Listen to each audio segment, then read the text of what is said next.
தேவ வசனத்தை பெற்றுக் கொண்டவர்கள். இப்ப நீங்க என்ன வாங்கிட்டு இருக்கிறீங்க? தேவ வசனத்தை நீங்க பெற்றுக்கொண்டீங்கனாலே நீங்க மனுஷனே கிடையாதான், நீங்க தேவர்கள்.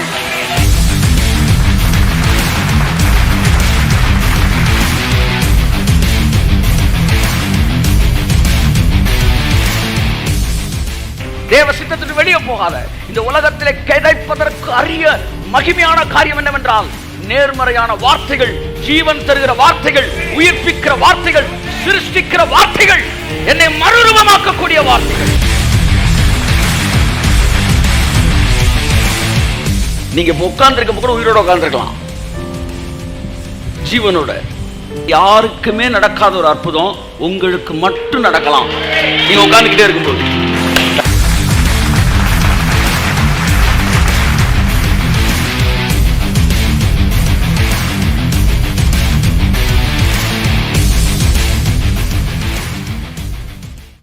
Having relationship with God is also a sign of faith.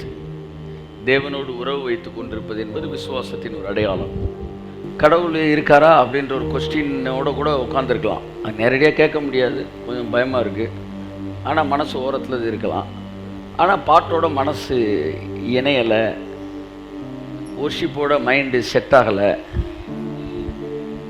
Set ஆகணும்னா ஆகுதுன்னா அதுக்கு பேர் விசுவாசம். விசுவாசத்தினாலே ஏனோக்கு தேவனோடு சஞ்சரித்தார். கை தட்டுங்க ஒரு காமே. Enoch he walked with God. தேவனோடு நடந்தான் by faith.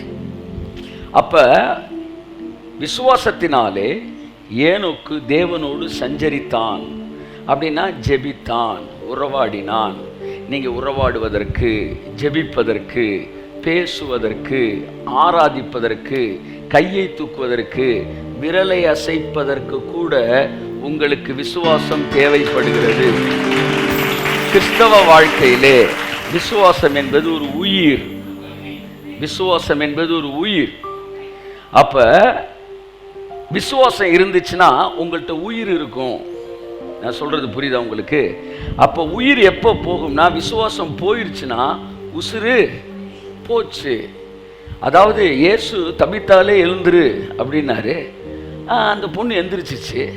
நம்மளும் போய் எங்கேயாச்சும் போய் தபித்தாலே எந்திரினா அது என்ன செய்ய மாட்டேன்து? எந்திரிக்க மாட்டேன்து.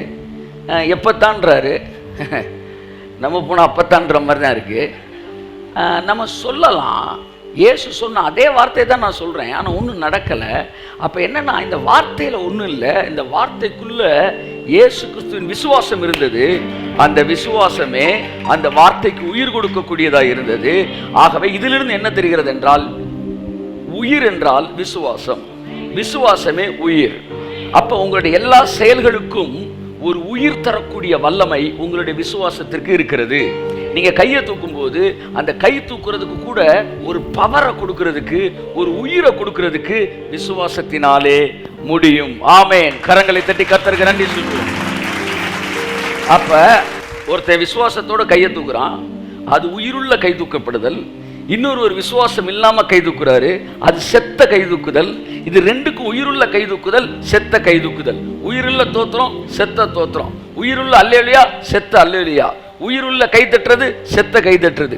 உயிருள்ள நடனம், செத்த நடனம். இது எல்லாவற்றுக்கும் இடையிலே ஒன்றை உயிருள்ளதாகவும் ஒன்றை உயிரற்றதாக மாற்றுவது நமக்குள் இருக்கிற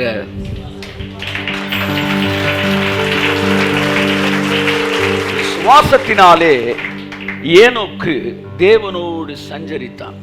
அவன் கண்ணில் பார்த்து சஞ்சரிக்கலையா,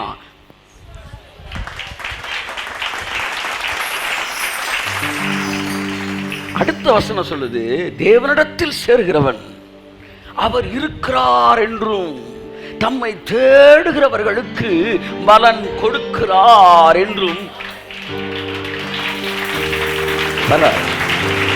அப்ப ஒரே ஒரு தோத்திரம், ஒரே ஒரு அல்லேலூயா சொல்றது கூட உங்களுக்கு உசுறு வேணும். வேற மாதிரி சொல்றேன், ஒரே ஒரு தோத்திரம், ஒரே ஒரு அல்லேலூயா சொல்றது கூட உங்களுக்கு விசுவாசம் வேணும். சொல்ற வார்த்தைக்கு ஆமேன் சொல்றது கூட விசுவாசம் வேணும். அப்ப கிறிஸ்தவ வாழ்க்கையின் உயிர், நாடி, பிளட் லைன், அந்த லைஃப் லைன் இஸ் ஃபெய்த். விசுவாசமே இல்லாமல் தரையில் புரண்டு உருள்றவனுக்கு ஒன்றுமே நடக்காது. விசுவாசத்தோடு உட்காந்துருக்கான் பாரு, கர்த்தர் எனக்கு செய்வாரியான்னு அவங்க நடந்து. எப்பெல்லாம் நீங்க விசுவாசத்தோடு இருக்கிறீங்களோ அப்பெல்லாம் உயிரோடு இருக்கிறீங்க. எப்பெல்லாம் நீங்க விசுவாசம் இல்லாமல் இருக்கிறீங்களோ அப்பெல்லாம் உயிர் இல்லாமல் இருக்கிறீங்க. எப்பெல்லாம் விசுவாசத்தோட ஜோம் பண்றீங்களோ அப்பெல்லாம் அடுப்பை பற்ற வச்சு சமையல் பண்றீங்க. எப்பெல்லாம் விசுவாசமே இல்லாமல் ஜோம் பண்றீங்களோ அப்போ எல்லாத்தையும் சரிங்க அடுப்பை பற்ற வைக்காமல் செஞ்சுக்கிட்டு இருக்கீங்க. ஸோ உங்கள் லைஃபுக்கு மிக முக்கியமான ஹீட்டு எல்லாம் சொல்லுங்க, அந்த ஹீட்டு ஃபெய்த். அதனால தான் நம்மளும் எல்லாம் கையை தூக்கி அல்லையா சொல்லுவோம். அவன் சொல்லிட்டார்ல அல்லையா அதுக்கும். ஆனால் மோசே அப்படி கையை தூக்குனதுக்கும், அவன் கையை தூக்குனான்னா சூரியனோட சென்டிகிரேட் குறையுது, அப்படியே ஹீட்டு குறையுது. ஆமாம், அப்படியே கிளைமேட் மாறுது, கல் மழை பொழியுது. ஏன்னா அது வேற. நான் சொல்லவா, கிறிஸ்துவ வாழ்க்கையில் விரலை செச்சா கூட விசுவாசத்தோடு அசைங்க. அவர் இருக்கிறார் என்கிற விசுவாசத்தோடு அமர்ந்திருங்கள். இன்னைக்கு நீங்க வந்திருக்கீங்களே, உங்களுக்கு பலன் கொடுக்கிறார் என்று விசுவாசத்தோடு கடந்து செல்லுங்கள். நீங்கள் வரும்போது உங்கள் தூரத்தை கணக்கு பண்ணுகிற தேவன், நீங்கள் எவ்வளவு தடைகளை கடந்து வருகிறீர்கள் என்பதை கணக்கு பண்ணி அதற்கும் அற்புதங்களை செய்கிற தேவன். உங்கள் ஒவ்வொரு கிரியையும் தேவன் பார்க்கிறார், எனக்கு பலன் அளிக்கிறார் என்கிற விசுவாசத்தோடு செயல்பட வேண்டும். That's very important thing. தேவன் நான் வருவதை மாத்திரம் பார்க்கவில்லை, என்னுடைய தூரத்தை, நான் கடந்து வருகிற தூரத்தையும் கணக்கு செய்கிறவராக இருக்கிறார். 5 அப்பத்தை 5000 பேர் கொடுக்கும்போது அவர் சொல்றாரு, இவர்களில் சிலர் தூரத்திலிருந்து வருகிறபடியினால், இவரா டிக்கெட் எடுத்து கொடுத்தாரு, அவருக்கு எல்லாம் தெரியும். எவன் அர்த்தத்திலிருந்து வரான், எவன் டிஸ்க் எடுத்து வரான், எவன் பக்கத்துலேருந்து தூங்கிட்டு இருக்கிறான், மதுரைக்குள்ளேருந்து லைவ் பார்க்குறவன் யாரு, வெளியூர்லேருந்து நேரில் வரவன் யாரு, அதெல்லாம் பார்த்து நீதியுள்ள நியாயாதிபதியில் அவர் அதுக்கு ஏற்ற மாதிரி அந்த பாகத்தை பிரிக்கிறார். அப்புறம் கோடிகள் போது எங்களுக்கு 1000 வருதுன்னா ஏன் வராது? இவர்கள் சிலர் தூரத்திலிருந்து வருகிறபடினால் அவர்களை வெறுமனே அனுப்பிவிடுவது எனக்கு சித்தம் இல்லை. ஸோ அற்புதம் நடந்தது. இவ்வளோ பேர் சாப்பிடாம இருக்காங்கன்ற கிடையாது, கொஞ்சம் பேர் தூரமா இருந்து வந்தாங்கல்ல, அவங்களுக்காக அற்புதம் செஞ்சு பக்கத்தில் இருக்கிறவங்க சாப்பிட்டுட்டான். சில நேரம் நான் ரிஸ்க் எடுக்கும்போது இது சுயநீதி கிடையாது. This is love move.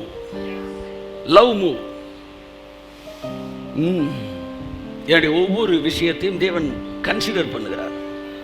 ஒருவன் எனக்கு ஊழியம் செய்தால் என் பிதா அவனை கனம் பண்ணுவார். ஆமென். என்னைக்கு கடவுள் பார்க்கிறான், இறைவன் பார்க்கிறான், இறைவன் என்னை கவனிக்கிறான், இறைவன் எனக்கு பலன் கொடுக்கிறான் என்கிற எண்ணம் என்றைக்கு மனுஷனுக்கு மறைகிறதோ அன்றைக்கு அவன் வாழ்க்கையில் ஜீவன் பிரிகிறது. நீங்க இப்போ உட்கார்ந்துருக்க கூட உயிரோட உட்கார்ந்துருக்கலாம், ஜீவனோட. யாருக்குமே, மதுரையில் யாருக்குமே நடக்காத ஒரு அற்புதம் உங்களுக்கு மட்டும் நடக்கலாம். நீங்க உட்கார்ந்துக்கிட்டே இருக்கும்போது கையெழுத்து, நல்லா கையெழுத்து, கையெழுத்து. ஆமே ஆமே ஆமே ஆமே ஆமே. நீ சொல்லுகிற ஒவ்வொரு ஆமேனும் கூட உனக்கு அற்புதத்தை கொண்டு வரலாம். The more you exercise faith, the more it will be developed. உங்கள் விசுவாசத்தை நீங்கள் பயிற்சி செய்ய, பயிற்சி என்னன்னா நீங்க அதாவது முயற்சின்னு எடுத்துடக்கூடாது. முயற்சி செய்யல, பயிற்சி செய்ய. ஆமென் சொல்லுங்க. பயிற்சினா இருக்கிறத எக்ஸசைஸ் பண்றது, முயற்சினா இல்லாத ட்ரை பண்றது. நான் சொல்றது முயற்சி அல்ல, பயிற்சி. பயிற்சி என்பது உங்களால் முடிந்ததை செய்வது. படிச்சு முடிச்சு செய்யறது தான் பயிற்சி. பரீட்சையில் செய்யறது முயற்சி. இப்போ நீங்க முடிஞ்சதை செய்றீங்களே, இப்போ இந்த விசுவாசத்தை பயிற்சி செய்ய பயிற்சி செய்ய இதனுடைய அளவு என்ன ஆகிட்டே இருக்கும், டெவலப் ஆகிட்டே இருக்கும். ஏதோ வெந்ததை தின்னு விதி வந்த சாவுன்ற மனநிலையில் இருந்தா அந்த விசுவாசம் வளர்ச்சி அடையாது. எங்கள் விசுவாசம் வளர்வதற்கு நாங்கள் என்ன செய்ய வேண்டும் அப்படின்னு சொன்ன உடனே மலையை பார்த்து பேசு அப்படின்றார். They did not ask how to exercise the faith. They asked how to develop the faith. Jesus said, as much as you exercise your faith, the faith will be developed. எந்த அளவு அதை பயிற்சி செய்கிறார். எப்படி பயிற்சி செய்யறது? இப்போ உட்கார்ந்துகிட்டு இருக்கும்போது நீ பயிற்சி செய்யலாம். கர்த்தர் இங்கே இருக்கிறார் என்றும் தம்மை தேடுகிறவர்களுக்கு பலன் அளிக்கிறார் என்றும் இந்த நேரத்தோட பிரசன்னம் நம்மை நிறைத்திருக்கிறது என்றும் என் தலையின் மீது அவர் கரத்தை வைத்து ஆசீர்வதிக்கிறது நான் உணரும் போது, தேவனுடைய மனுஷன் பேசுகிற வார்த்தைகளை அங்கீகரிக்கும் போது, ஆமென் என்று சொல்லும் போது, நீங்கள் இருக்கிற இடங்களிலே கர்த்தர் அற்புதம் செய்கிறதா இருக்கிறார். எத்தனை 1000 மைல்களுக்கு அப்பால் இந்த வார்த்தை கேட்டுக்கொண்டாலும் உங்கள் வீட்டிற்குள்ளே கர்த்தருடைய வல்லமை கடந்து வரும். படுக்கையில் கிடக்கிறவர்களை இயேசுவின் நாமத்தில் சடுதியாக எழுந்து நிற்க வைக்கும். மலைகளை பெயர்க்கத்தக்க விசுவாசமா? செய்துக்கு பேர் என்னவா? மலையெல்லாம் அப்படி புரட்டி போட்டு உட்கார்ந்த இடத்துல இருந்து ஆப்ரேட் பண்றதுக்கு பேர் தான் ஃபெய்த். உட்கார்ந்த இடத்துல இருந்து ஆப்ரேட் பண்றதுக்கு பேர் தான் ஃபெய்த். பிதாவாகிய தேவன் விசுவாசத்தினால உலகத்தை படைச்சாராம். எந்திரிச்சு படைச்சாரு. வெளிச்சம் உண்டா கடவுள் என்று சொன்னப்ப எந்திரிச்சுன்னு சொன்னாரா, உட்கார்ந்து சொன்னாரா? சொல்லுங்க, போய் பார்க்கலான்றீங்களா? இல்லை எப்படி சொல்லியிருப்பார்? முதல்ல சொல்லுங்க. அவரை பத்தி உங்களுக்கு அறிவு இருக்குல்ல, எப்படி சொல்லியிருப்பாரு? உட்கார்ந்தானே சொல்லியிருப்பாரு, எந்திரிச்சு வீட்டுக்கு போங்க. இதுக்கு மேல உங்களுக்கு மெசேஜே தேவை இல்லை. ஃபெய்த்னா உட்கார்ந்து ஆப்ரேட் பண்றதுக்கு தான் ஃபெய்த். மனிதன் தன்னுடைய முயற்சியிலே செய்ய முடியாத போது இறைவனை நாடுகிறான். இறைவன் என்பவன் மனிதனுடைய முயற்சிக்கு அப்பாற்பட்ட வல்லமையுடையவன் என்பதனால கடவுளை தேடி வரீங்க. அப்புறம் கடவுள்கிட்ட வந்து இவரால முடியுமானா, அடப்பாவி, உன்னால முடியுமான்னு கேட்ட அது அர்த்தம் இருக்கு. உன்னால முடியாததை செய்யறதுக்கு தானே, உன்னால முடியாததை செய்யறதுக்கு ஒரு நபரை நீ வைக்கிற. அந்த நபருக்கு பேர் என்ன? தேவன் என்பதை நீ கண்டுபிடிக்கிற. அவரை கண்டுபிடிச்சு வந்ததுக்கு அப்புறம் இப்ப அவராலையும் முடியுமான்ற இடத்துக்கு வந்தீங்கன்னா, இனிமா கொடுத்துதான் உள்ள இருக்க அவிசுவாசத்தை மாந்தி பண்ண வைக்கணும் போல. உங்களுக்கு உங்கள் சந்தேகத்தை சந்தேகப்படுங்கள். Doubt your doubt. முடியுமான்னு கேட்கறத சந்தேகப்படுங்க. அது எப்படி முடியுமான்னு, அருளாதிருப்பது எப்படி அப்படின்னா. சோ விசுவாசத்தினாலே ஏனோக்கு தேவனோடு சஞ்சரித்தான். ஜெபிப்பதற்கு விசுவாசம் தேவை.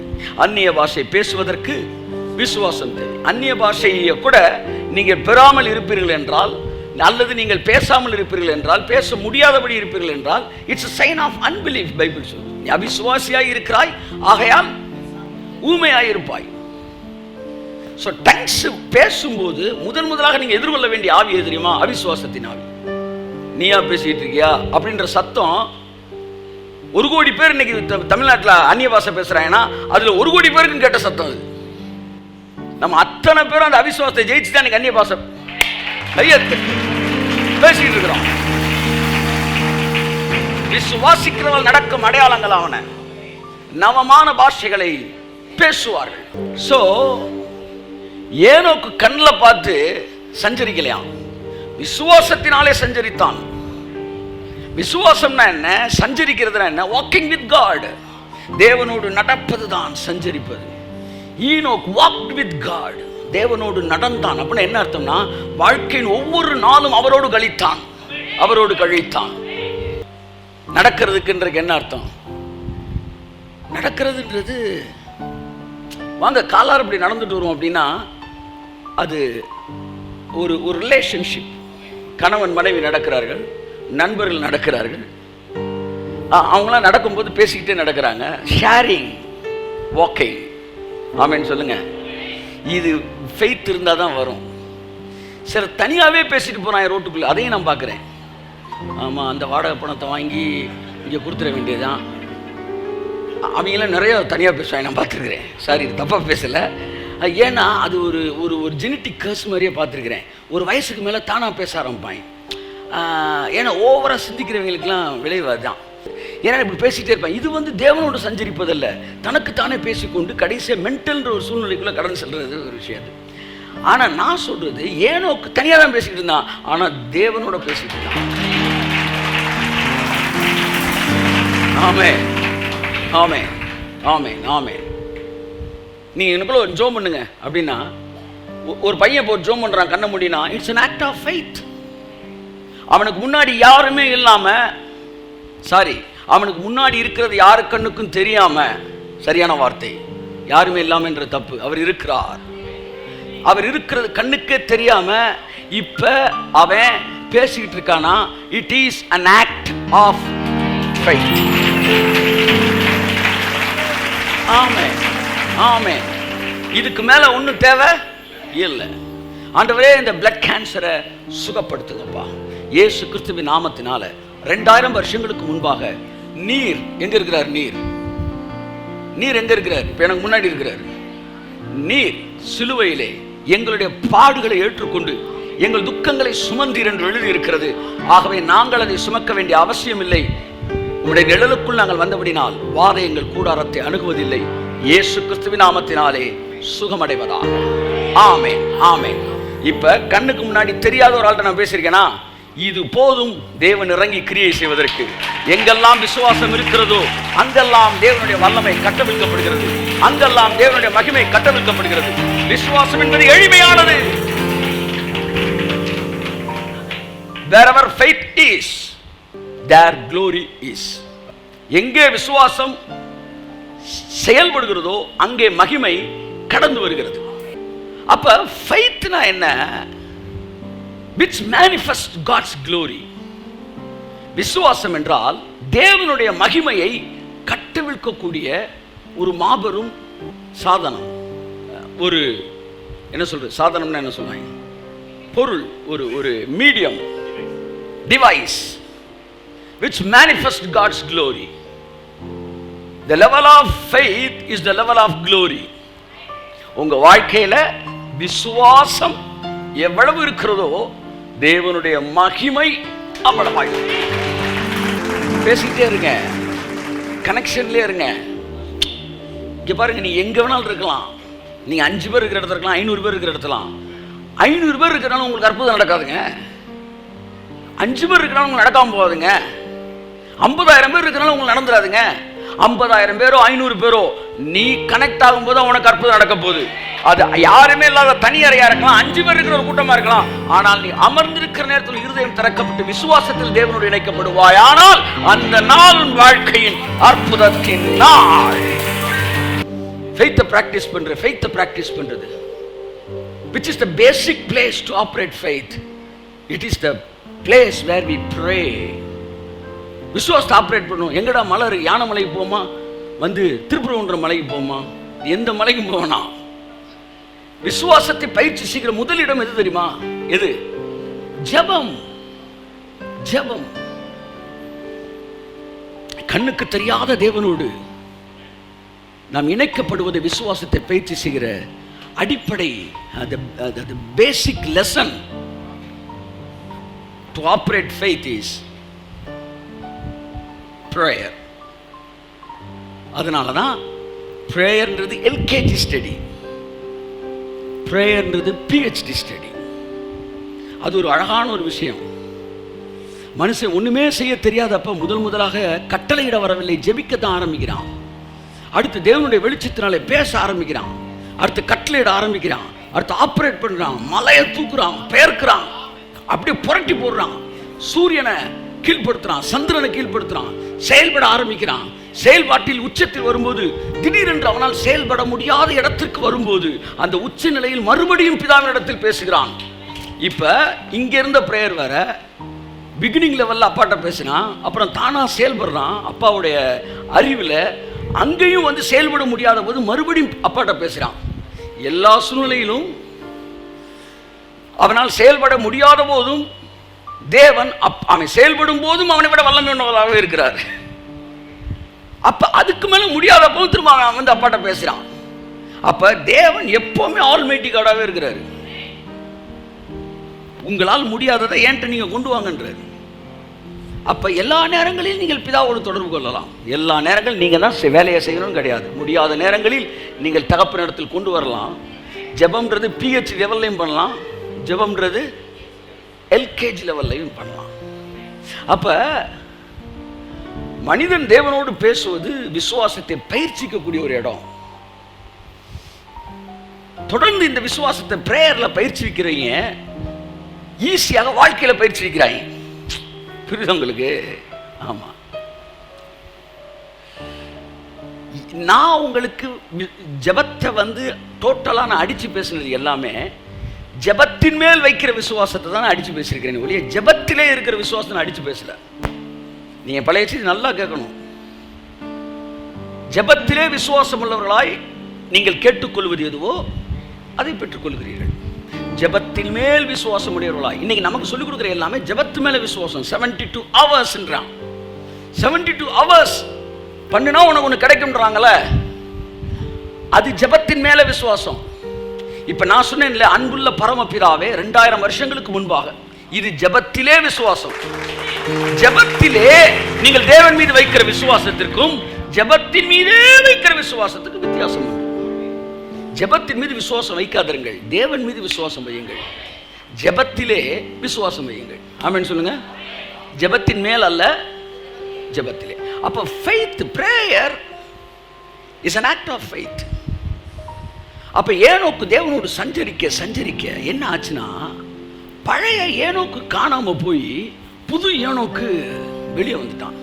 டிரான்ஸ்ஃபார்ம்டு ஏனோக்கு.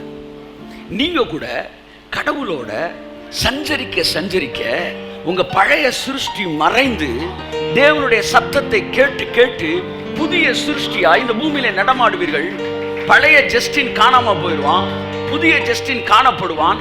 பழைய மனிதனும் அவனுடைய எண்ணங்களும் அவனுடைய கொடுக்கிற தன்மையும் அவனுடைய அணுகுமுறையும் அவனுடைய தரித்திரமும் மறைந்து புதிய மனுஷன், புதிய எண்ணம், புதிய திட்டங்கள், புதிய கீழ்ப்படிதல், புதிய தாழ்மை, இதுவரை இல்லாததில் அவங்கள்ட்ட வெளிப்படும்.